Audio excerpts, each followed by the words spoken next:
never been someone who has had these big dreams. Growing up, I did not have dreams of grandeur, business, a nonprofit, even going to nursing school. I mean, thank goodness I have accomplished that, right? I have been a nurse for 10 years now. Shout out to all my nurses and nursing students out there. You know, I didn't think that that was a thing. I would see people on TV, or I would see people driving down the street or walking down the street, and they would have certain things. But in my mind, I never dreamt necessarily that that could be me. And I don't know if that was just my naivety of being a kid, or just not really being around people who really downloaded those types of ideas in my mind of getting out of poverty, getting out of certain situations. Because I was always around poverty, I didn't really see success outside of going to the doctor's office or maybe going to school. And even then, I didn't think, oh, who owns this school? No. Oh, who owns this building that I'm going to with my mom? Who owns Piggly Wiggly when we're going to get our food? Like, I didn't think about those things. The thing I did do, though, I love to plan, to write out things. I love to talk things through. I love to listen to people more than talking, because as you recall, super shy, super quiet.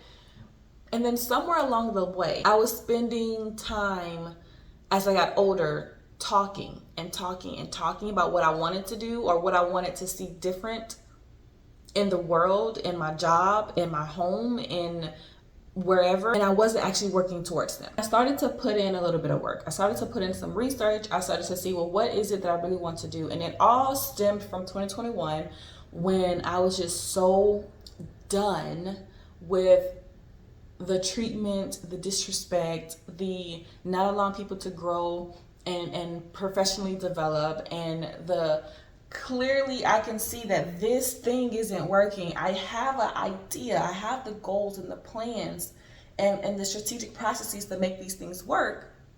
But because I don't have such and such behind my name, or because I'm not as valued as I think I am in this organization, then what I have to say doesn't quite matter. So, and then not wanting to be stuck in this cogwheel for the next 45 years, working in someone else's organization, but not having anything of my own. Yeah, if I really want to do that, sure, I can work in someone else's organization and retire there. But then at the end of that, you have the right as that organization to revoke any of the things that were promised to me 45 years ago. And then I'm messed up in the game. So not only did my husband and I began an organization, I'm leery to say business because we really haven't made much money on it, but by the grace of God, we have made something on it. Still a little debt. I mean, a lot of debt with that, but our second arm of that, if you will, is the nonprofit. And so I began to create that. As I began to talk about it, it became real. Just this week, I asked 3 people for donations. Now, we're doing a high five campaign. So when someone donates $5, it goes towards our nursing students. 2 people donated. One set up a recurring $5 a month donation. And I was like, girl, and she was my student. Like, that's the thing. She was one of my students, that I was her adjunct professor, whatever the word is. Clinical instructor, whatever. No, I wasn't her instructor. I was in school for my master's, and her professor was my preceptor. And so that's how we became close that way. I think that was how it was. I don't think I was her instructor. I think I was in her class, and I just happened to build that relationship with her. And we stayed in touch for these last 2 years. So she did a $5 monthly donation. I was like, girl, what? I was like, girl. Super excited for that. And then the professor did a $25 donation, and just for me asking. The third person didn't respond to me, but it's okay. You know, like you have to put yourself out there, and that's one of the things that's a bit scary, is you're actually asking people for money, and people would probably rather not give up their hard-earned money. Would they go purchase something for $5 that they want? Yes, they will, because it's something that they want. But why would they purchase, or why would they donate $5 to an organization that they have just heard of, they don't really know anything about. There's nothing that grips them and pulls them in towards it. No, like, you know, so that's the other thing. And by me creating that, having this YouTube channel, I am trying my best to put pen to paper and then put action behind the pen to paper, because I don't want to be a person who just says, oh, I want to do this. Oh,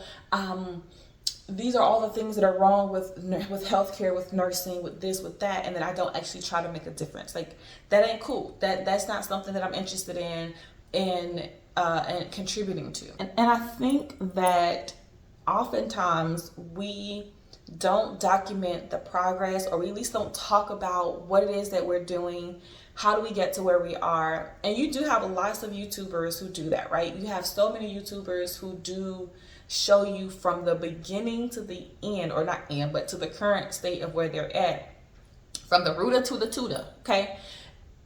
And I want to be that person as well. Like, I made a decision to just start documenting it, to start just talking about it, to not talking just about nursing or the nonprofit or things of that nature, but just me in general, because who knows 5 years from now, 10 years from now, who's going to see any of these videos, even the ones that I did when I first started 6 plus months ago, that were me being super shy. And I don't even want to say shy, I just was uncomfortable in front of the camera.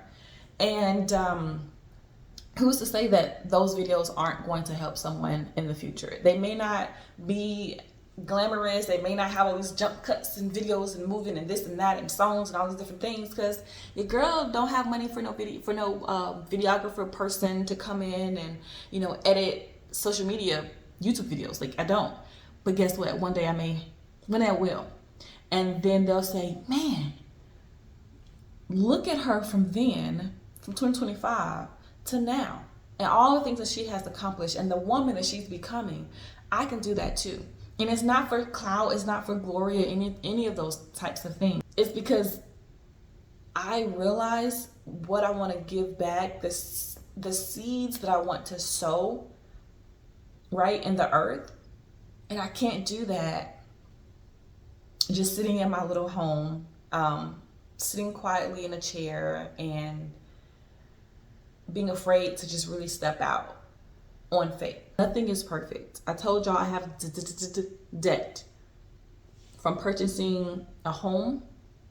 Well, this home, yes, but purchasing an investment property home that we were trying to rehab, and it's been over a year now, and we're trying to just get it off our books because we are in the red, truly in the red. That's 160 something thousand plus all the money that we actually put into it, plus the money that the contractor stole from us, which was about 30 grand, plus the credit card debt, all these different things. So in all, that's like probably closer to $200,000 just on that alone. I'm documenting the rebuilding phase. I'm documenting who I'm transitioning to and the things that I want to accomplish, the career change that I may have in the future. I'm documenting the success of the business and the nonprofit. I'm documenting the struggle of getting to the success of the business and the nonprofit. The moments I get it wrong, the moments I get it right, the small victories that nobody claps for, the small victories that only we see in the background, the quiet mornings, the early rising, the answered prayers, the prayers that have yet to be answered. Just because the prayer hasn't been answered doesn't mean you stop asking. Doesn't mean you stop showing up and giving back and giving your mornings and your afternoons and your evenings to the Lord and finding time to sit with him in prayer. That doesn't mean you stop because the thing hasn't happened yet. It's not on our time, it's on his time. Because one day I'm going to look back and realize that those ordinary moments were building into an extraordinary life. Documentation for me isn't about proving something to someone, proving my worth, any of those types of things. It's about remembering, honoring the woman who I wanted to become or didn't know I wanted to become. Actually become the woman I prayed for. Don't spend so much time narrating your future that you actually forget to build it.